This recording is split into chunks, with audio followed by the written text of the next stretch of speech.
buenas noches, Dios les bendiga grandemente. Hoy tenemos la tercera parte de esta preciosa enseñanza que estamos dando sobre la verdadera guerra espiritual. Padre, te damos gracias en esta hora, te alabamos, te bendecimos, te damos honra, te damos gloria, te damos alabanza. Gracias porque nos das un día más de vida. Gracias, Dios, porque hoy amanecimos y llegamos a la noche de este día con vida. Gracias, Jesús. Bendice estos devocionales, bendice la iglesia, tu iglesia a nivel mundial. Ayúdala, levanta ministros que prediquen la palabra conforme a tu perfecta voluntad.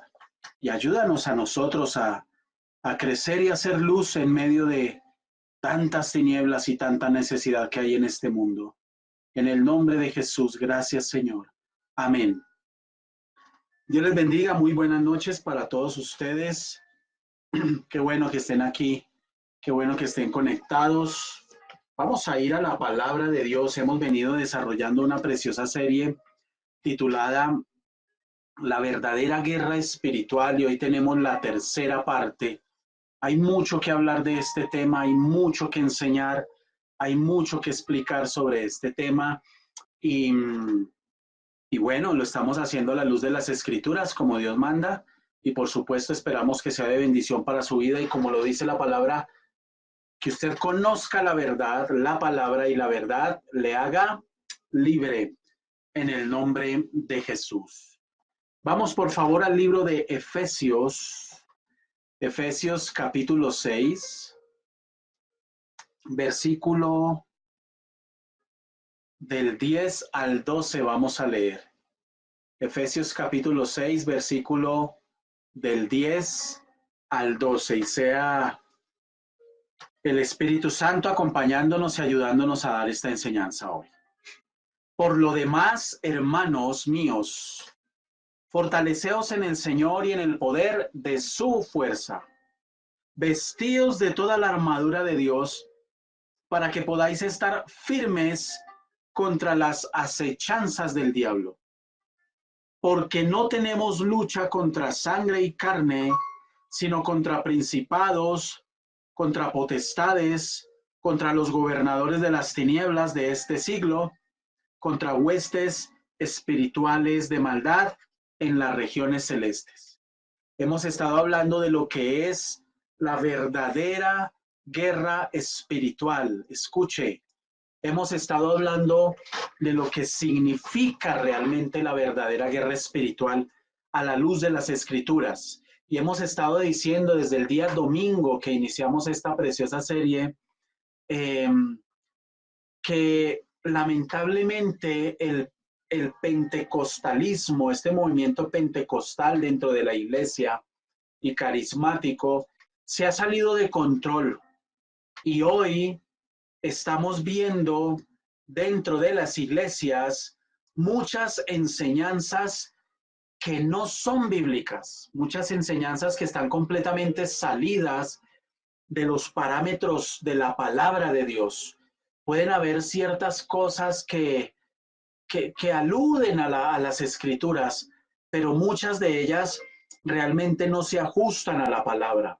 Y el propósito es que conozcamos el punto de vista bíblico puro 100% con respecto a este tema de la guerra espiritual. En consecuencia de no tener claro este tema de la guerra espiritual, lo que sí tenemos es una cantidad de prácticas heréticas, una cantidad de prácticas antibíblicas a través de las cuales se está poniendo a la gente a hacer una cantidad de cosas y se está poniendo a la gente a creer en una cantidad de cosas que ni Dios dijo, ni Dios respalda, ni están en las Escrituras, ni está haciendo el Espíritu Santo, ni ha dicho el Espíritu Santo.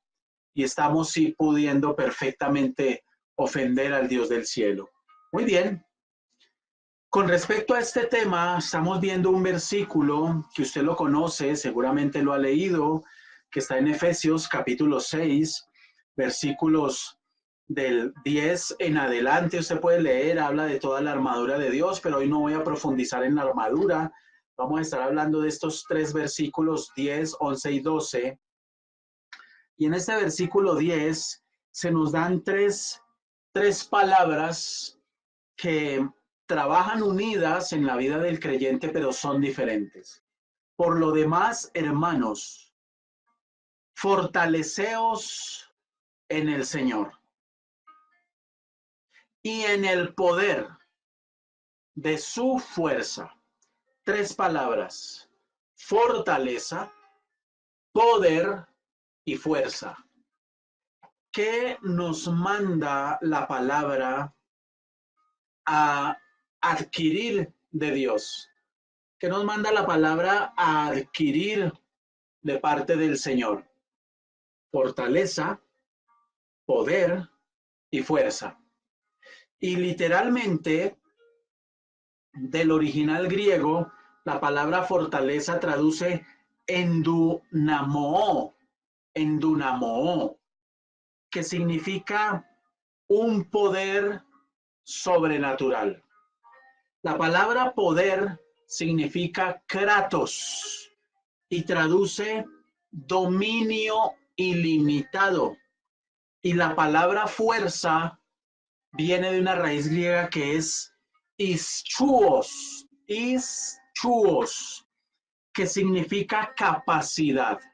Entonces, en este versículo 10, nos está diciendo el Señor: por lo demás, hermanos, fortaleceos en el Señor y en el poder de su fuerza.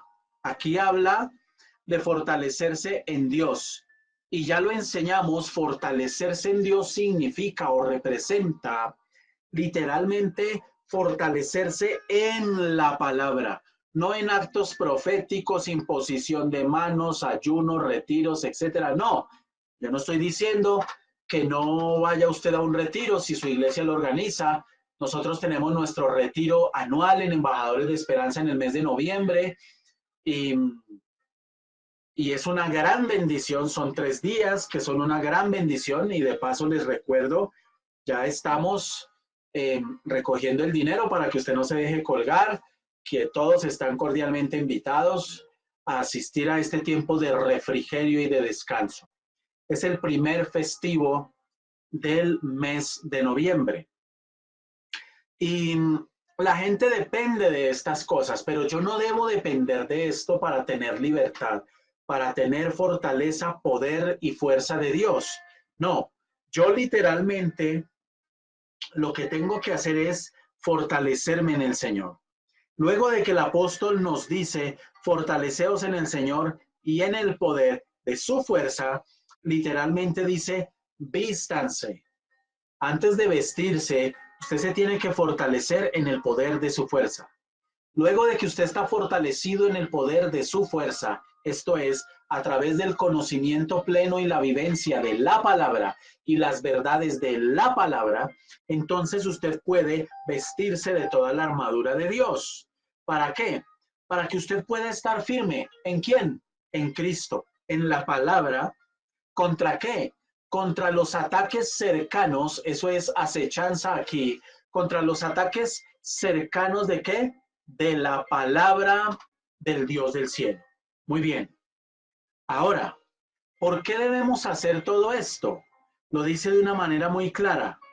Porque no tenemos lucha, en el original dice solamente contra sangre y carne. En la versión Reina Valera del 60, que es la que estoy leyendo en este momento, dice, porque no tenemos lucha contra sangre y carne. Ya sabemos que sangre y carne son personas, es decir, porque no tenemos una lucha a nivel natural contra personas, sino que tenemos una lucha a nivel espiritual. Sabemos que el ejército de Satanás está organizado y que hay unas jerarquías y que cada uno de estos niveles o jerarquías tienen unas funciones, sino contra principados, potestades, gobernadores de las tinieblas de este siglo y contra huestes espirituales de maldad. Muy bien. Ahora, mucho hay que decir de este tema. La fortaleza del creyente no es humana. La fortaleza del creyente viene literalmente de parte del Dios del cielo.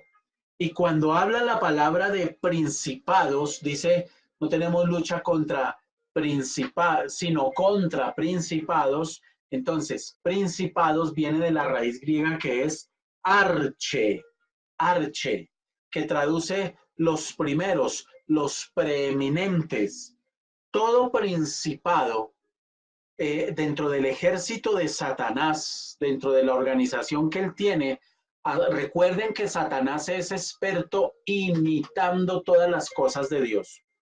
Y así como Dios tiene organizados también su ejército de seres angelicales, hay querubines, hay serafines, hay arcángeles, etcétera. También Satanás tiene organizado su ejército y les delegó a estos seres espirituales determinados niveles de autoridad y de competencias, de capacidad de hacer cosas. Y tenemos en primer lugar los principados que nos los menciona la palabra. Los principados son especialistas en dominar territorios, territorios. Y un principado no necesariamente es un demonio, sino que pueden ser grupos grandes que tienen una autoridad especial dada por Satanás para gobernar sobre territorios. Ejemplo, hay un principado muy fuerte, solo es un ejemplo porque hay en todo lugar hay principados, pero hay un principado muy fuerte que se mueve gobernando Haití.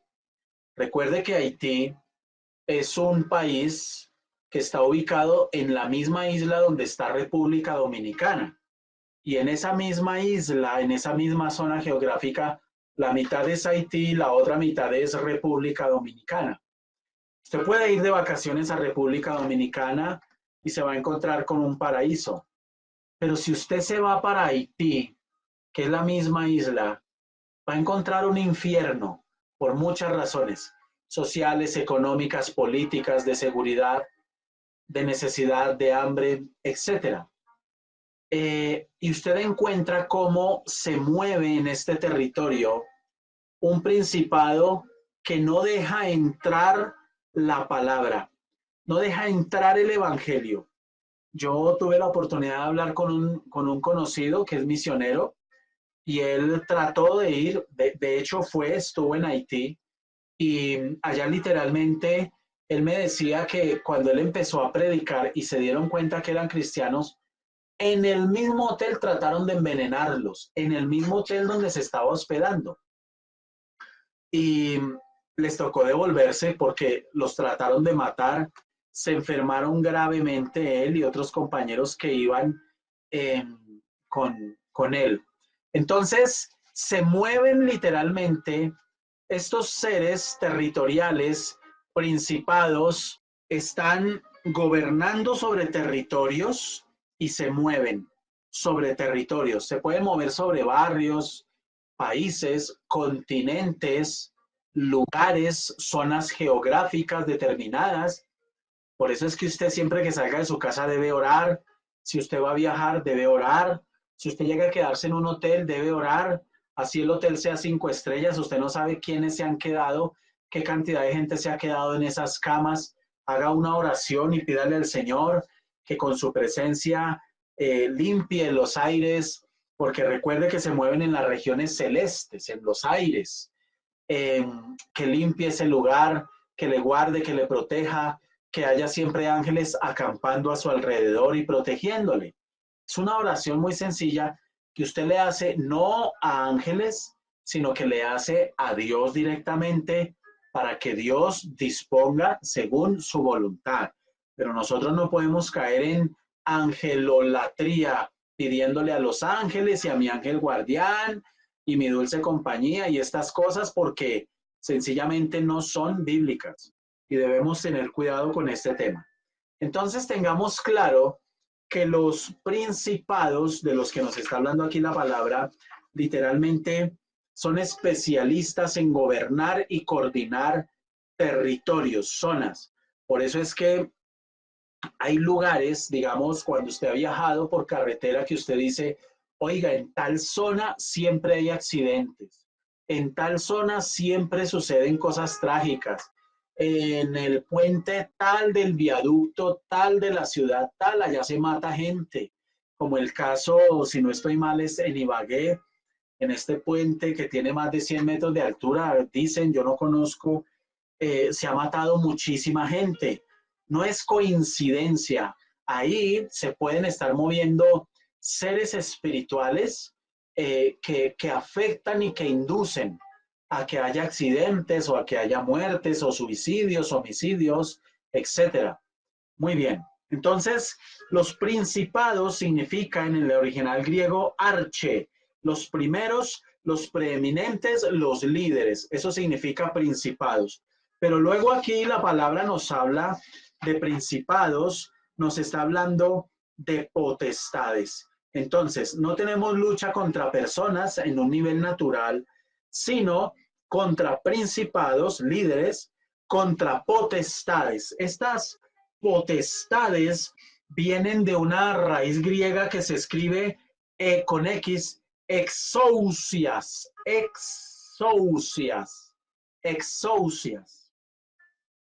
Los principados ostentan un poder diferente, todos ostentan un poder, pero las potestades literalmente se encargan de trabajar en el dominio mental, en el gobierno mental de las personas.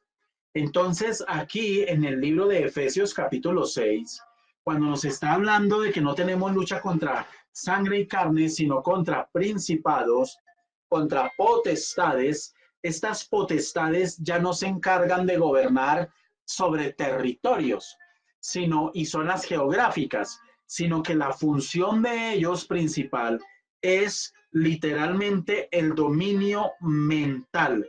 Dominio mental. Bueno, ¿y de dónde sacamos todo esto? Pues de los hebraísmos que estamos leyendo. Por eso les hablo del hebraísmo, del original griego, de dónde viene la palabra, y de ahí podemos nosotros deducir cuál es la función de cada uno de estos rangos espirituales en el ejército de Satanás. Entonces, las potestades que tienen un poder especial para ejercerlo sobre la mente del ser humano, son los encargados de establecer una atmósfera. ¿Atmósferas qué?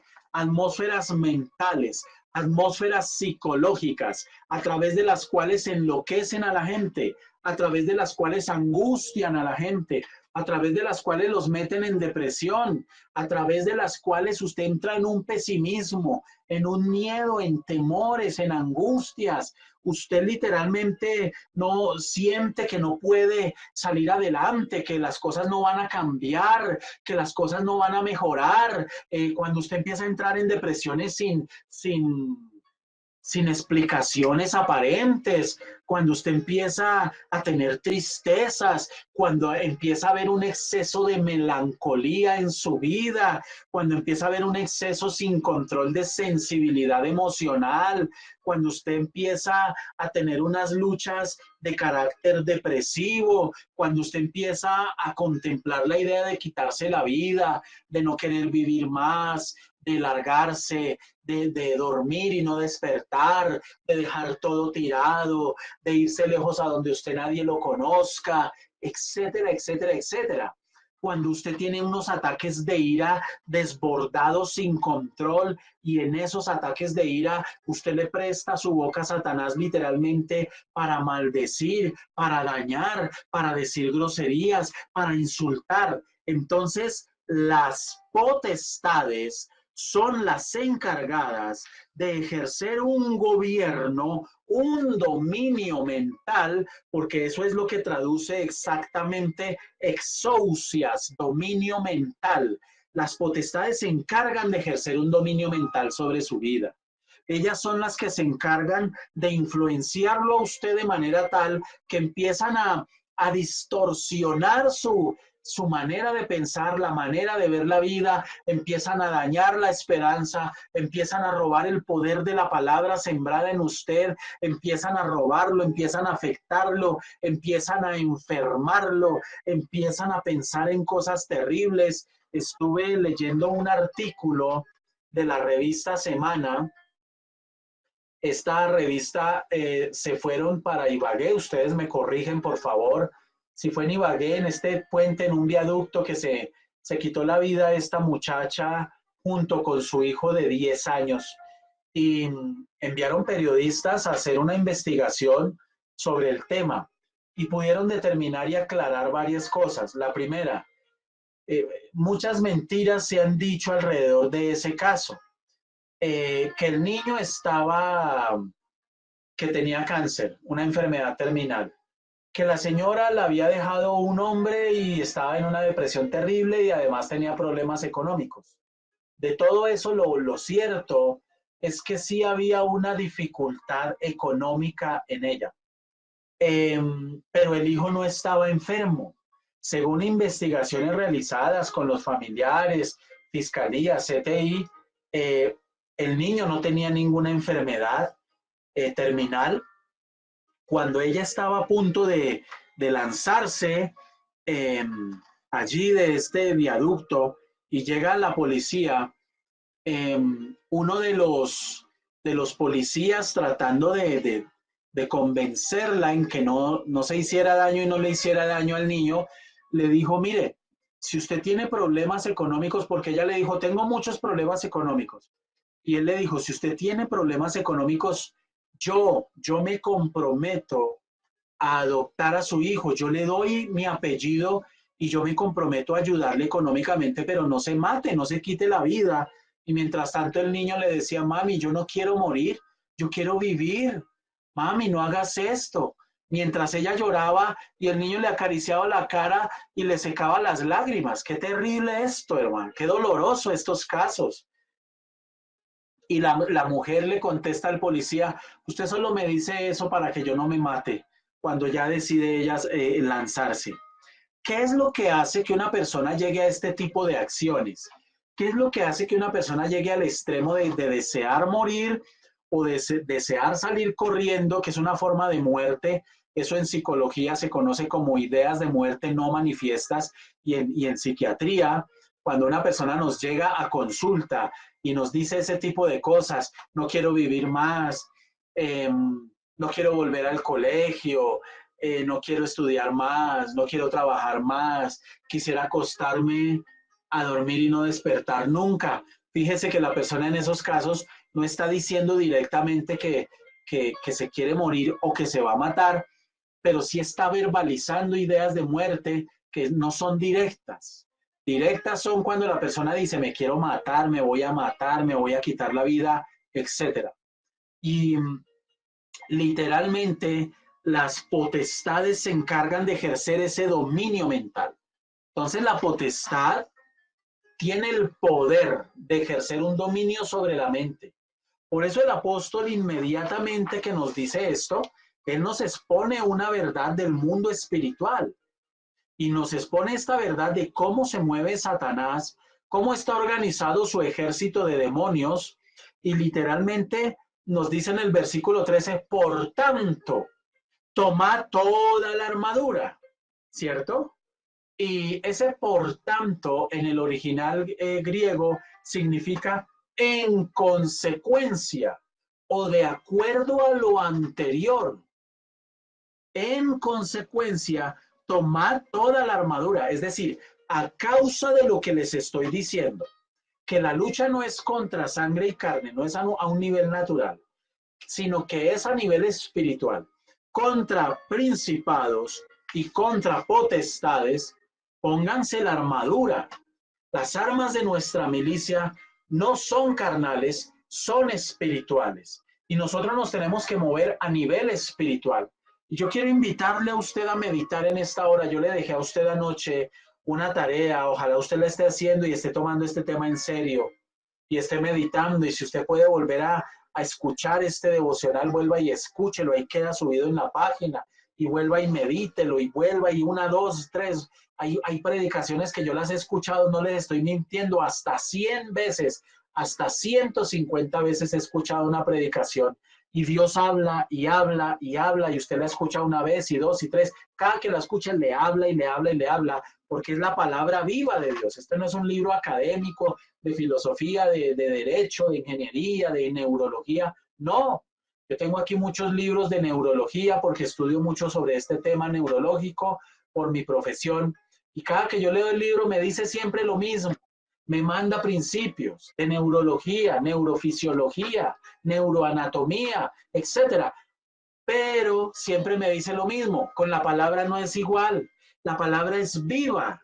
La palabra nunca le va a decir lo mismo. Le va a hablar, le va a ministrar. El Espíritu Santo le va a hacer caer en cuenta. Así que no se conforme con escuchar solo una vez. Vamos entonces en potestades. Pero luego el Señor nos dice a través del apóstol que tenemos también una lucha contra gobernadores de las tinieblas. Gobernadores de las tinieblas. Y esta palabra gobernadores significa o se escribe en el original griego con K, cosmocrator. Cosmocrator, que literalmente significa que son ejércitos agresivos y violentos que se encargan de promover la depravación y las perversiones. Perdón, se encargan de controlar la voluntad y la conducta. La voluntad y la conducta. Entonces, me devuelvo. Principados controlan y dominan territorios. Potestades se encargan del dominio mental y de ejercer dominio mental aquí. Gobernadores de las tinieblas se encargan de controlar la voluntad y la conducta. La voluntad y la conducta. Por eso es que usted ve a mucho homosexual o trisexual o bisexual o pentasexual o bueno, hoy hay como 50 sexos ya, o transgéneros o transespecie o lo que sean, todas las cosas que se han inventado, y usted les habla de Dios, usted les habla la palabra, y literalmente ellos argumentan, ellos tienen su posición, ellos tienen sus argumentos, nosotros tenemos derecho, yo nací hombre pero soy mujer y soy una mujer atrapada en el cuerpo de un hombre y me voy a mandar a operar y me voy a mandar a poner senos y me voy a mandar a maquillar y a transformarme y me visto y me comporto como mujer y yo soy mujer o soy transgénero, etcétera, etcétera. Y usted les habla la palabra y ellos tienen argumentos. Entonces la guerra espiritual, lo hemos repetido y lo sigo repitiendo, es a nivel de argumentos. Cuando usted le habla a estas personas o cuando usted le habla a un familiar y usted le dice a este familiar, mira, tienes que acercarte a Dios. Sí, no, yo sé, sí. Después, ahorita no, mira, yo en este momento estoy ocupado, tengo muchas cosas que hacer. Ahí hay una guerra y todos estos personajes de los que estamos hablando están ejerciendo. Ahí está la potestad ejerciendo un dominio mental sobre la persona que no le deja ver ni entender. Y están los gobernadores de las tinieblas controlando la voluntad y la conducta de la gente. Podemos poner 1000 casos de esto. Uno de ellos clásico, mundialmente conocido, lamentablemente conocido, el de este señor Adolfo Hitler. Podemos poner el caso de Mussolini. Podemos poner Mussolini, para los que no saben, fue mucho más sangriento y mató muchísima más gente que Adolfo Hitler. Podemos poner el caso de Franz Kafka, podemos poner el caso de Sigmund Freud, el padre del psicoanálisis, podemos poner el caso de muchísima gente que han sido escritores, pensadores ilustres, considerados ilustres por la humanidad, cuya voluntad ha sido dominada y controlada por demonios y cuya mente ha sido dominada y gobernada por demonios. Por eso, mis amados, la importancia de la guerra espiritual, ponernos la armadura, saber entender este tema como es. Ya dijimos que no es solo oración, es un tema de entender y de vivir la palabra y que es a nivel de argumentos. no pierde el tiempo zapateando, haciendo actos proféticos y una cantidad de cosas, haciendo unas cosas locas y raras que hoy están muy de moda, lo hemos dicho. Escuche la primera parte de esta serie, está ahí en YouTube. Y usted va a ver cómo la guerra no es a nivel de zapatear, ni de gritar, ni de hacer mala cara, ni de insultar al diablo, ni de pisarle la cola que no tiene, ni de estar atando ni desatando. Es a nivel de argumentos. El diablo le pone a usted argumentos. En medio de los problemas, el diablo lo empieza a usted a atacar. Y si usted no se quita esos argumentos, porque usted asume que esos argumentos son suyos, acuérdese, ya lo hemos enseñado, se lo recuerdo, un dardo de fuego es literalmente un pensamiento en primera persona del singular. Otra vez, un dardo de fuego es un pensamiento en primera persona del singular. Ejemplo, Satanás le dice a usted, usted es un imbécil, usted es un bruto, usted no puede lograr nada. Usted no escucha la voz de Satanás diciéndole esas cosas. Literalmente usted, ese dardo de fuego llega a su mente y usted lo reproduce en primera persona del singular. Yo soy un imbécil, yo soy un inútil, yo no puedo lograr nada, yo no voy a salir adelante, ¿qué va a ser de mi vida? Mi futuro es incierto, yo no sé para dónde voy, etcétera, etcétera, etcétera. Y aquí viene la aclaración importantísima de tres conceptos que yo quiero que usted tenga muy claros y tome nota para que usted medite en este tema. Tres términos que con respecto a la guerra espiritual usted debe tener muy claros, se los debe saber de memoria. El primero es poseído, que significa dueño de, opresión, que significa fuera de, y obsesión, que significa dentro de. Ahora, ¿puede un hijo de Dios, un verdadero hijo de Dios, un creyente, una persona que le ha entregado su vida al Señor Jesús, ser poseído? Y aquí hay un debate, unos dicen que sí, otros dicen que no. Lo vamos a aclarar de una vez y por todas. Aquel que es un verdadero creyente tiene un dueño y se llama Cristo. La palabra de Dios dice que usted y yo fuimos comprados a precio de sangre, a precio de sangre. El Señor Jesucristo pagó un precio muy alto con su vida y con su sangre por usted y por mí. Usted es hijo de Dios. Nada lo puede separar del amor de Cristo, lo dice la palabra. Absolutamente nada, nada es nada. El pecado no lo puede separar del amor de Cristo. Cuando usted ha pecado y usted se aleja de Dios y empieza con temas de yo no, Dios no me va a perdonar, yo no tengo remedio, yo no voy a poder, la vida cristiana es muy difícil, a mí me quedó grande ser cristiano. El diablo lo está llenando de argumentos. Usted está en medio de una guerra espiritual donde el diablo lo quiere llenar de esos argumentos para desanimarlo y desviarlo del camino, pero usted se tiene que levantar. Recuerde, la guerra espiritual es una guerra entre las verdades de Dios, es decir, los pensamientos, las ideas y los conceptos de Dios, y las mentiras de Satanás, los pensamientos, los conceptos y las ideas de Satanás. Esa es la guerra espiritual. La guerra espiritual es a nivel de pensamientos, ideas y conceptos, que sumados los tres son argumentos, argumentos. Muy bien. Entonces, el creyente el creyente no puede ser poseído, no puede ser poseído, porque él ya tiene un dueño, se llama Cristo, Cristo Jesús, y a usted nada lo va a separar del amor de Cristo. Usted lo que necesita es doblar rodilla y creer lo que el Señor ha dicho. Ahora, ¿puede un creyente ser oprimido o ser obsesionado? Sí. La opresión, que significa fuera de, es esa arma de Satanás para dañarle a usted y afectarle con cosas externas. Por eso dice fuera de. Es decir, cuando usted está lleno de preocupaciones, cuando usted está lleno de miedos, cuando usted está lleno de temores, cuando usted tiene problemas con el vecino, con la vecina, el familiar, la pareja, el esposo, la esposa, el hijo, el sobrino, el tío, el primo, el abuelo, el jefe, el compañero de trabajo, y eso lo angustia, lo aburre, y tiene usted miedo y tiene temor y usted está cansado y está agotado y no aguanta más la situación y está que tira la toalla y se acuesta a dormir y usted no duerme tranquilo y usted da vueltas para un lado y da vueltas para el otro y le cuesta trabajo conciliar el sueño y usted se duerme pensando en el problema y se levanta pensando en el problema y está usted agobiado porque lo reportaron en Tata Crédito y tiene deudas y no tiene cómo pagar y lo están llamando o lo están acosando, le están metiendo chisme, le están metiendo cizaña y usted está lleno de angustia, se está enfermando, usted está siendo oprimido.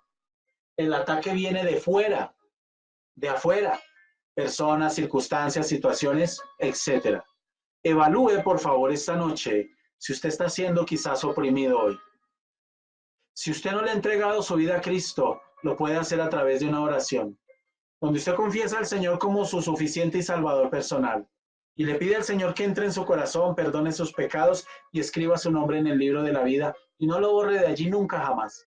Haga esa oración con sinceridad de corazón y será suficiente. Usted es parte de la familia de Dios. Bienvenido, bienvenida. Ahora, ¿puede ser oprimido el creyente? Claro, claro, el creyente sí puede ser oprimido. ¿Por qué? Por todo lo que ya les mencioné.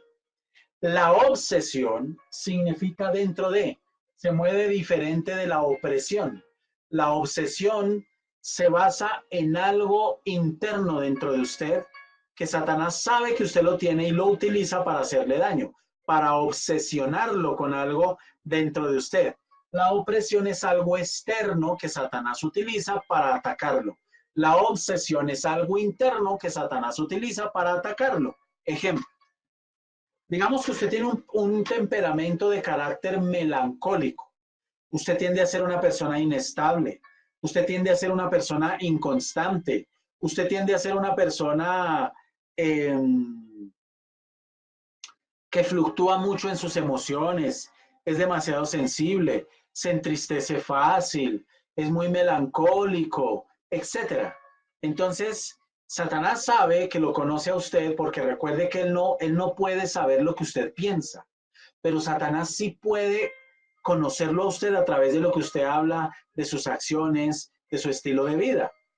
Y él sabe que usted es melancólica, que usted es melancólico, que sus emociones son su punto débil, su talón de Aquiles, porque usted tiende a ser muy emocional, porque usted tiende literalmente a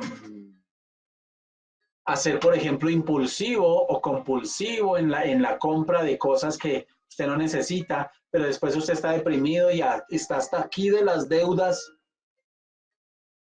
Entonces, Satanás, sabiendo esa debilidad que está dentro de usted, que hace parte de su temperamento, se basa en eso para llevarlo a obsesionarse en eso. Ejemplo, la gente que es temerosa. Entonces Satanás les trabaja mucho el temor. Está trabajando algo dentro de usted para atacarlo y hacerle daño. No está utilizando nada externo, está utilizando algo interno, es decir, sus debilidades. Ejemplo, usted es una persona muy débil y está pasando por un momento muy difícil en su área sexual y está siendo atacado, está teniendo sueños eróticos, está teniendo problemas con la masturbación y la pornografía, siente que no puede controlar eso, o tiene un problema con drogas, o etcétera.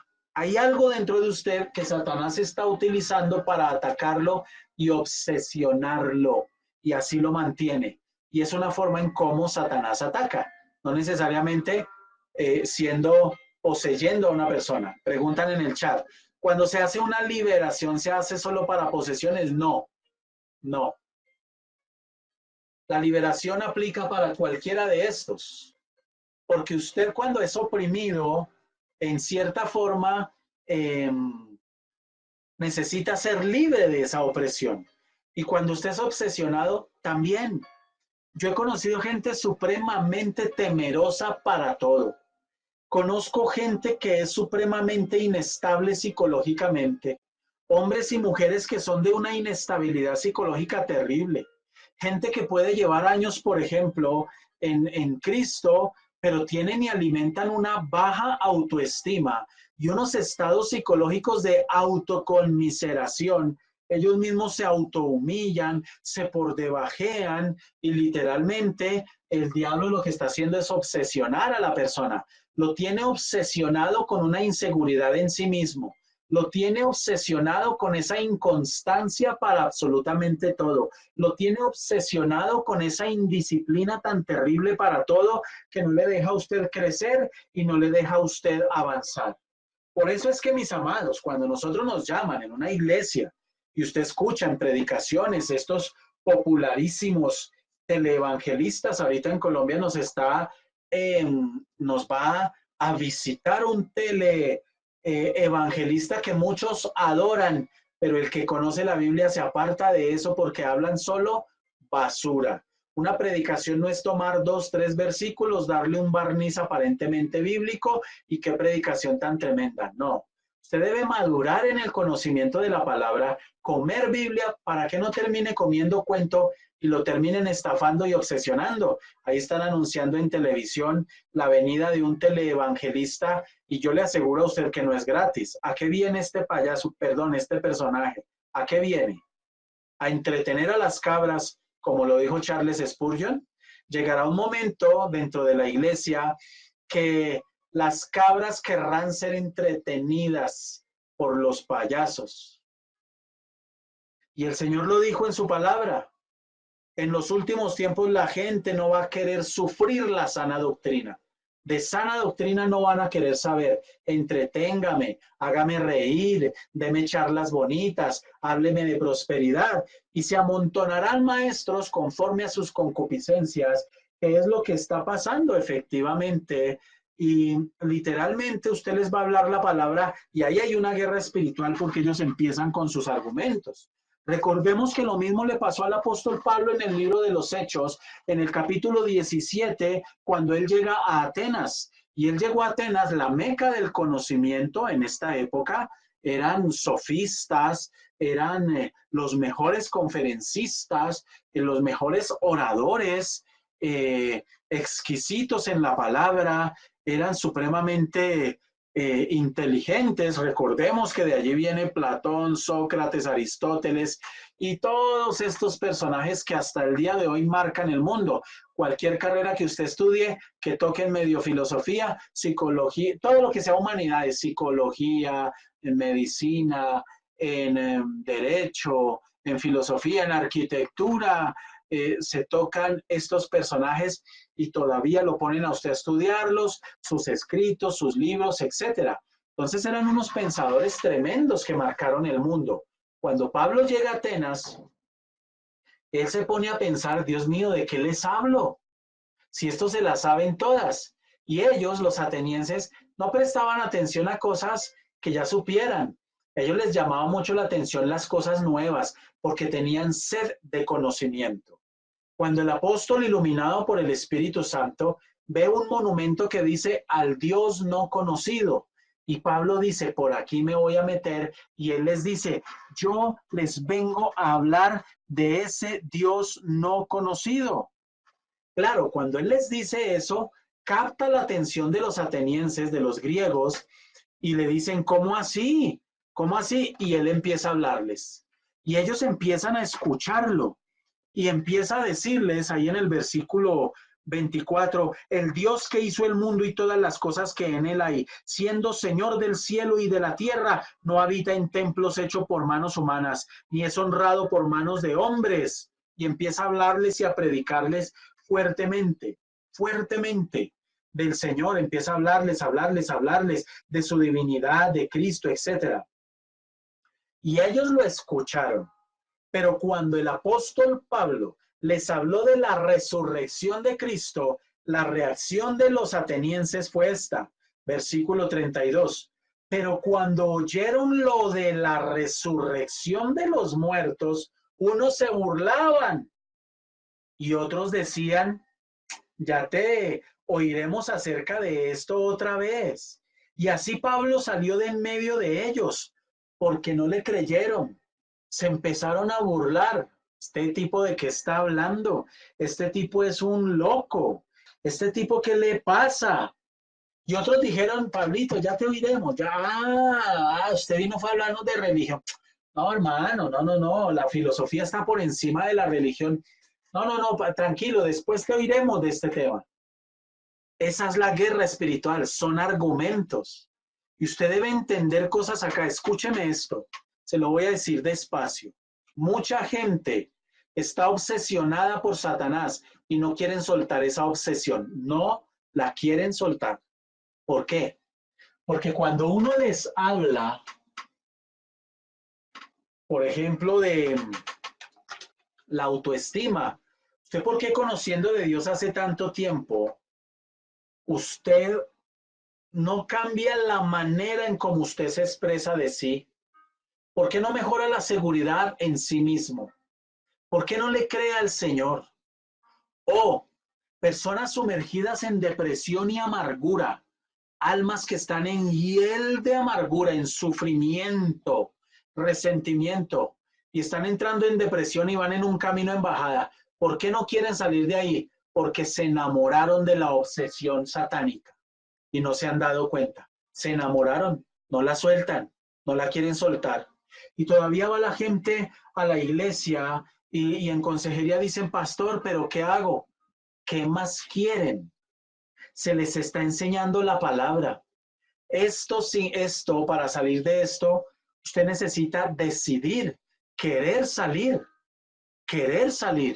acercarse a Dios y decir, no me voy a dejar amargar más, no voy a sufrir más, no voy a pasar más malos y negativos momentos a través de los cuales el diablo me está gobernando y me tiene obsesionado, me tiene obsesionada con este sufrimiento, con este mal genio, con este mal carácter, con esta falta de dominio propio, con esta falta de disciplina, con esta falta de control en mis apetitos sexuales, carnales. Me tiene obsesionada con este materialismo que me persigue por todo lado y he cometido errores y eso me ha traído sufrimiento y maldición y ataduras. Entonces, literalmente, usted ya hoy entiende cómo están operando principados, potestades, gobernadores, pero nos faltan las huestes de maldad. Huestes son miles de miles de miles de miles. Dice, contra huestes espirituales de maldad. ¿En dónde? En las regiones celestes. Las regiones celestes son los aires, estos aires, estos aires. Nosotros tenemos aquí un hábito en casa. Cuando llegamos a la casa, bendecimos la casa. Casita, Dios te bendiga. Cuando salimos de la casa, la bendecimos. Dios te bendiga. Usted necesita bendecir su casa. Usted necesita bendecir su cuarto, su cama, sus baños. Bendiga donde usted vive, así sea en arriendo, pero es el lugar donde usted vive en este momento. Bendiga, no maldiga. Y si vive en arriendo, sea un buen inquilino, cuide, trate las cosas como si fueran suyas, eso le trae bendición. Entonces, literalmente, la guerra espiritual, usted ya puede entender a estas alturas cómo se ha salido de un contexto bíblico y la gente está haciendo cualquier cantidad de cosas completamente ridículas que no tienen nada que ver con la palabra. Sin embargo, usted se encuentra gente diciendo cosas como, pero yo lo hice y me funcionó. Escuche lo que le voy a decir. Y no se le olvide este principio que lo enseñamos aquí hasta el cansancio. No porque algo funcione significa que sea de Dios. Ejemplo, mucha gente dice, pero yo pacté con Dios y yo fui y di dinero y mi hermano se sanó o se me abrió la puerta de trabajo. Eso no significa que eso esté avalado por Dios y que haber hecho eso sea de Dios. Y la tembladera y todas estas cosas que hoy se ven en las iglesias y una cantidad de cosas de desorden y cosas heréticas y lamentables que se le atribuyen al Espíritu Santo, no significa que porque sucedan cosas naturales o haya manifestaciones naturales en una iglesia, significa que eso sea de Dios. En esta iglesia puede estar cayendo polvo de oro, porque la gente sensual, el creyente que es mucho de los sentidos, de ver, de escuchar, de sentir, de que le hablen, ese es el sensual de los sentidos, de ver mucho están como Tomás, hasta no ver, no creer, ellos se dejan arrastrar mucho por este tipo de cosas. Entonces camine para tal iglesia que ya está lloviendo polvo de oro, piedras preciosas, están sucediendo milagros, señales y prodigios. Y la gente se deja arrastrar, aunque no importe si están predicando sana doctrina o no. Yo quiero ver, yo quiero sentir, yo quiero recibir, yo quiero salir con las manos untadas de brillantina comprada en una papelería que a través de argucias hacen hacer cosas y por supuesto también trucos y por supuesto también cosas sobrenaturales pueden pasar. Es que Satanás se viste de ángel de luz. Si Satanás no tuviera el poder de hacer milagros y engañar a los hijos de Dios, no hubiera tratado de engañar al Señor Jesucristo en el desierto. Él le presentó al Señor Jesucristo la posibilidad de hacer 3 milagros tremendos, portentosos. ¿No cree usted que Satanás puede hoy, como sé que lo está haciendo, tener infiltrada la iglesia con un montón de milagreros para llevarse mucha gente al infierno y mantenerlos engañados? Cuando usted escuche en estas predicaciones y le dicen a la gente Colombia para Cristo, México para Cristo, bueno, perdóneme, pero eso va totalmente en contra de la palabra. Ninguna nación va a ser para Cristo totalmente, porque la Biblia dice claramente en muchos pasajes que el príncipe de este mundo es Satanás. El Señor no comparte su reino, el Señor no comparte su gloria. Y en Primera de Juan capítulo 5,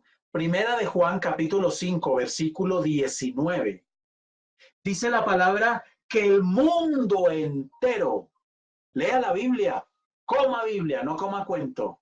Cuando usted le metan esos entusiasmos, deberían ser vendedores, conferencistas de Yambal, de estas sistemas piramidales de venta de productos, porque son unos motivadores tremendos. En las iglesias hay metidos muchos motivadores, predicadores no, motivadores. Dice que el mundo entero está bajo el maligno. El mundo entero. Entonces acláreme ese temita de que Colombia para Cristo. ¿Se equivocó la Biblia o se está equivocando usted? Nos está echando cuento. Por supuesto, después al final le disparan a usted por plata. Eso no puede faltar. Y así están muchos, pero muchos.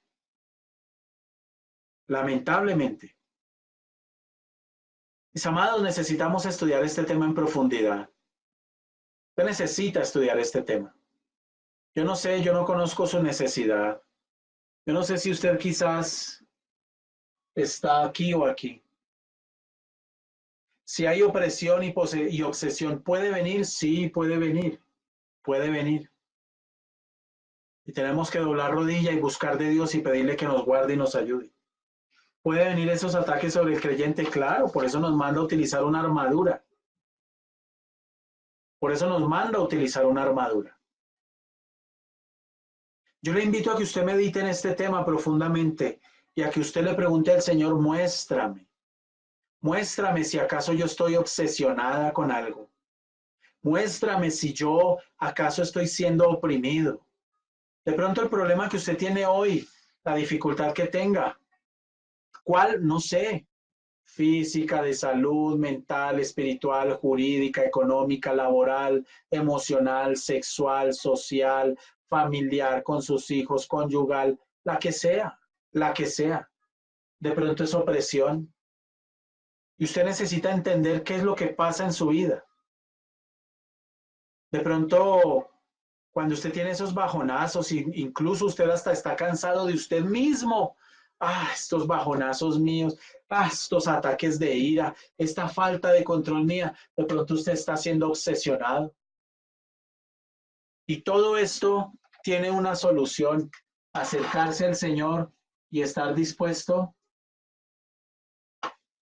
a morir al yo, morir al yo. Yo opino, yo pienso, a mí me parece.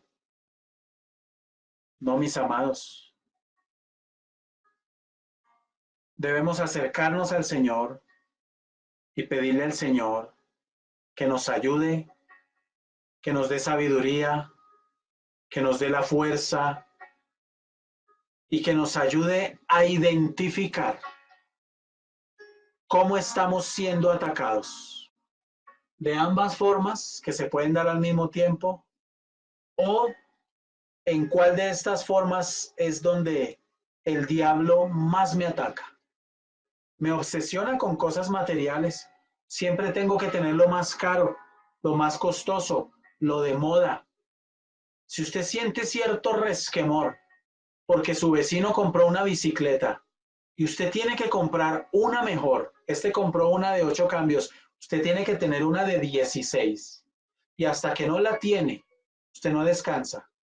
De pronto usted está obsesionado con la envidia o la codicia. Y por ahí el diablo lo está manipulando y esclavizándolo y haciéndole daño. Yo le invito a que escuche esta palabra atentamente. Vamos a orar. Señor, te damos gracias en el nombre de Jesús.